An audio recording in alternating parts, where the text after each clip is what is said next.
We're on Schira, and we are at Gallery 908 on 8th Street, 908 8th Street, in Reading, Pennsylvania. And we're going to see an exhibit called Prayer Flags, Aspirations.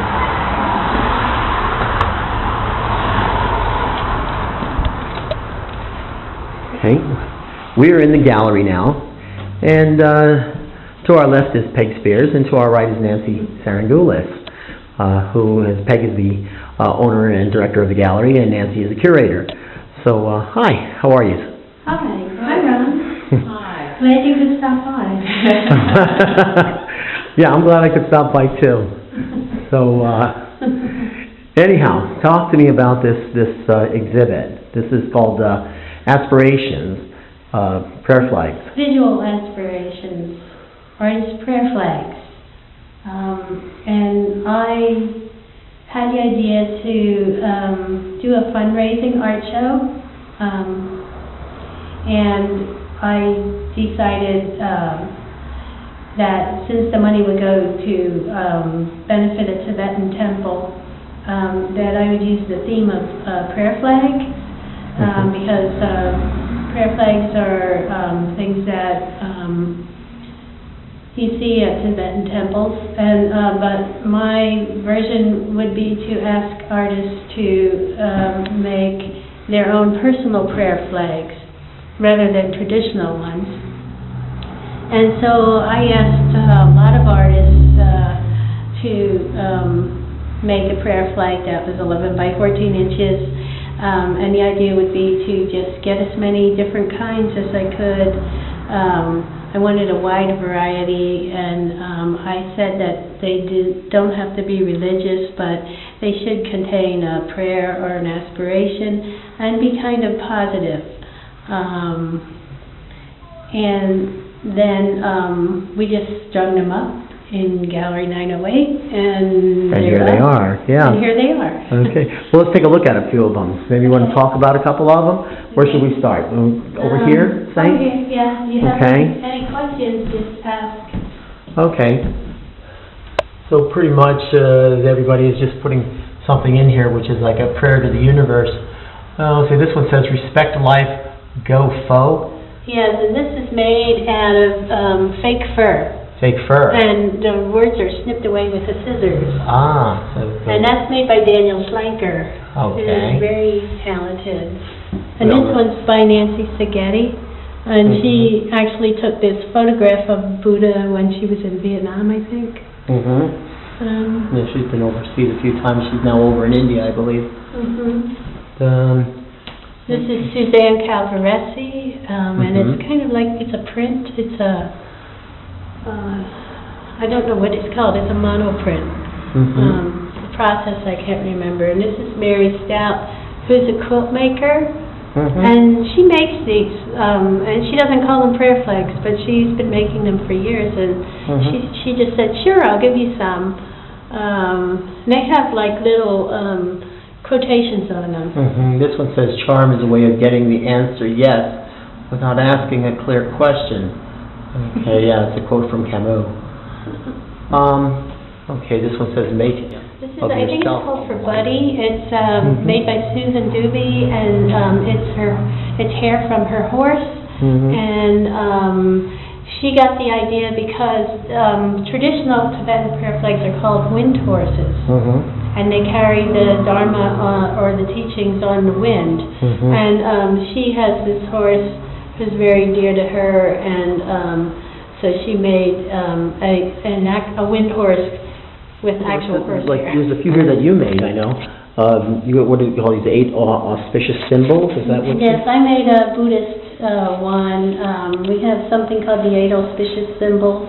And so I made 8 prayer flags, and I put the kind of like a Western image of the Buddhist symbols on them to give them kind of a modern or offbeat kind of look. Modern twist. Yeah, this wheel is represents the Dharma wheel, which is the teachings of the Buddha, and the fish represents a flexible mind. Cornucopia. That's a shell. When the Buddha the Buddha had a shell that he would blow to call his disciples together. So it's a call to faith? Yes. And this is a lotus. That's the victory banner. It's little, I think there are eggs in there, little tiny eggs. I don't know. The eggshells, it looks like something.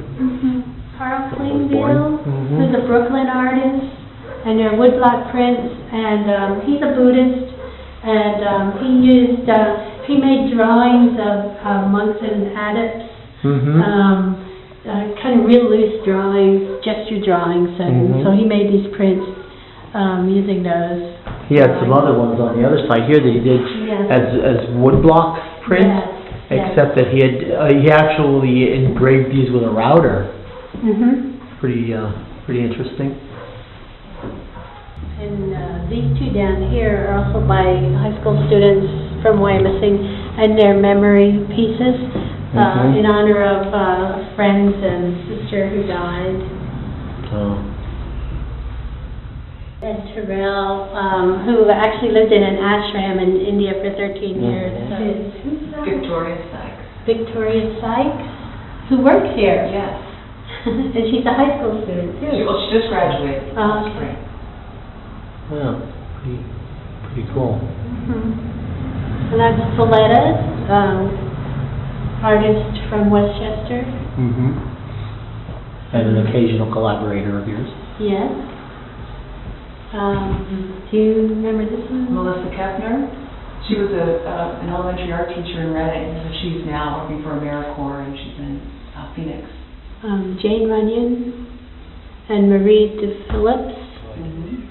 This is Ellen Moret, who actually took this photograph on Mount Kailash in Tibet, and that's a sacred mountain that they walk around. It takes a week to walk around there.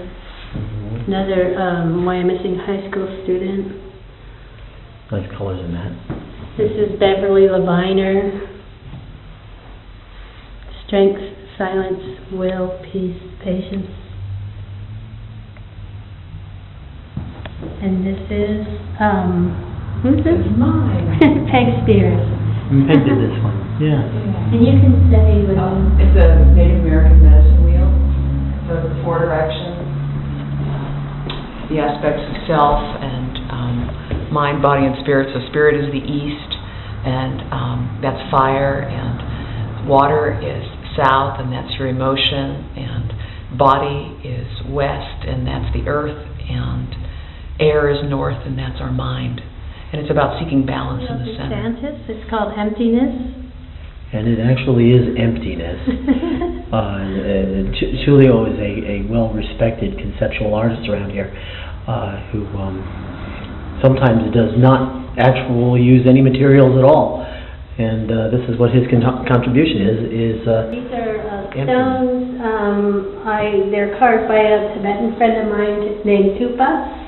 And he's a traditional Buddhist, and Deborah Gray, and they just got back from Bhutan, and they took these photographs in Bhutan, and it contains the 4 immeasurables, we call them.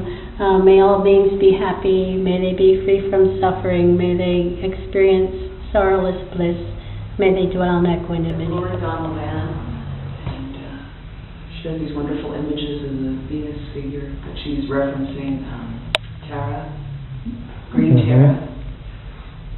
This is from the Venus of Willendorf, is that correct? Yeah, this is the very first carving ever to be found of, from ancient society. Very much. Okay, wonderful. And this is Ron Schira with another Art Geek production, and we are with Nancy Sarangoulis and Peirs. Thank you very kindly.